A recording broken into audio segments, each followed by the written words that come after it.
لا إله إلا الله محمد رسول الله لا إله إلا الله محمد رسول الله আসসালামু আলাইকুম রাহমাতুল্লাহি ওয়া বারাকাতুহু।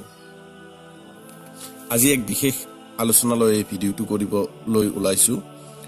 বিগত দিন ধৰি ফেচবুকত বেহেস্তি জেউৰক লৈ নানান বিতৰ্ক দেখি আহিছোঁ।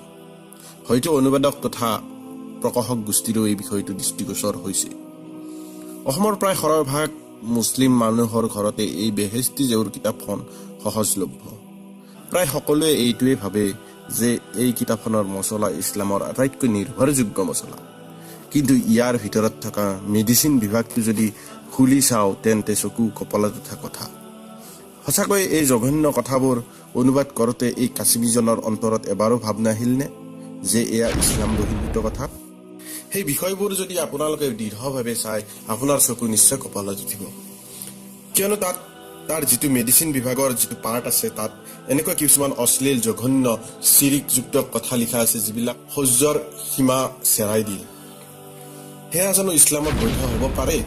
আজি নিজকে সুস্থ মগজুত যদি ভাবোঁ নিশ্চয় এই প্ৰশ্ন আহিব। ইয়াত লিখকে লিখিছে যে কুকুৰৰ লিংগ কাটি ল'ব, সংগমৰ আগতে তাক উৰুত বান্ধিব। ইয়াৰ ফলত ৰতিশক্তি বৃদ্ধি হ'ব, কুকুৰৰ লিংগটো উৰুত থকালৈকে লিংগ নিস্তেজ নহ'ব, কামাগ্নি জ্বলি থাকিব। নাউজুবিল্লাহ, কিমান জঘন্য কথা। তাৰপিছত লিখিছে চৰাইৰ কোষ দুটা শুকুৱাই চূৰ্ণ কৰিব, ইয়াৰ লগত মিলহে হাইডাৰণি মিহলাব, মৌ খানি সামান্য জুইত লগাব, খুব গাঢ় হ'লে নমাই সানি ল'ব, সৰু সৰু বটিকা প্ৰস্তুত কৰিব। ৰমণী গমনৰ আগতে মুখত এটি বটি ল'লে কামাগ্নি অধিপাত বৃদ্ধি পাব। ই হ'ল আমিৰ উমৰাহৰ গুপ্তধন। বাদু আৰু চামচিকাৰ তেজ ভৰিৰ তলত মৰ্দন কৰিলে লিংগৰ উত্থান হৈ থাকে। তাৰপিছত এটা এনেকুৱা জঘন্য কথা যিটো ক'বলৈ ব্যক্ত কৰিবলৈ লাজ লাগে, তথাপিও আপোনালোকৰ তীব্ৰ জনমত গঠন কৰাৰ কাৰণে, ইয়াৰ বিৰুদ্ধে মাত মাতাৰ কাৰণে ক'বলৈ বাধ্য। সেইটো হ'ল কুকুৰৰ সংগম কালত যেতিয়া মজবুতভাৱে গাঁঠি লাগি যায় তেতিয়া অতি সাৱধানে মতা কুকুৰটোৰ নেজডাল জ্বৰৰ পৰা কাটি আনিব। 40 দিন তাক মাটিৰ তলত পুতি থব।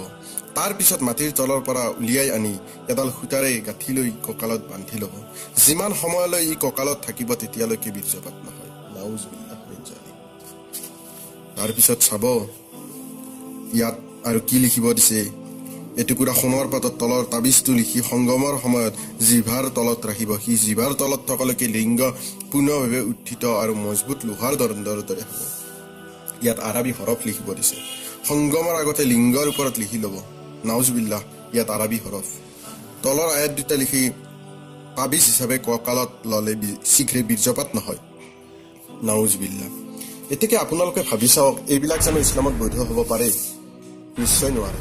কিয়নো আমি যদি হাদিছৰ শ্ৰেষ্ঠ হাদিছ গ্ৰন্থ বুখাৰী মেলি চাওঁ, তাত আমি দেখা পাম সহিহুল বুখাৰীৰ 5ম খণ্ডত আমি বাংলাখন লৈছোঁ। তাত 5515 নম্বৰ হাদিছৰ তলৰ ফালে এটা হাদিছ দেখিলে নিশ্চয় এই বিষয়টো বিশ্লেষণ কৰাৰ এক সমল পোৱা যায়, য'ত লিখা হৈছে সুবাহ ৰহমাতুল্লাহ থেকে সুলাইমানে রকময় বর্ণনা করছেন। মিনহাল ইবনু উমর রাদিয়াল্লাহু তাআলা আনহুর সূত্রে বলেন, যে ব্যক্তি জীবজন্তুর অগ্নিহানি করে তাকে নবী সাল্লাল্লাহু আলাইহি সাল্লাম লানত করছেন।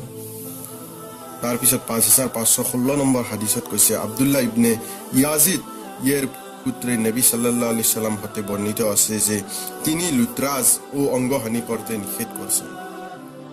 এটাকে আপোনালোকে আজি বিশ্লেষণ কৰি চাওক যে এই কিতাপবোৰত কেনেকুৱা ধৰণৰ কথা লিখি থৈ দিছে। লিখকে অজ্ঞাতবশতই হওক বা যিকোনো কাৰণবশতই হওক এই কিতাপবিলাকত এইবিলাক লিখা, এইবিলাক দেখুৱাই দিয়া গৈছে। তৎসত্ত্বেও আজিলৈকে লিখকে ইয়াৰ কোনো স্পষ্টীকৰণ দিয়া নাই।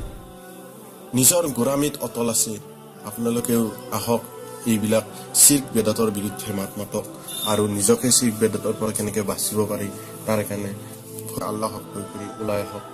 আৰু এটা কথা মনত ভাবক যে এথালি সুস্বাদু ব্যঞ্জন নষ্ট হ'বলৈ মাত্ৰ এটোপাল কেৰাচিনেই যথেষ্ট।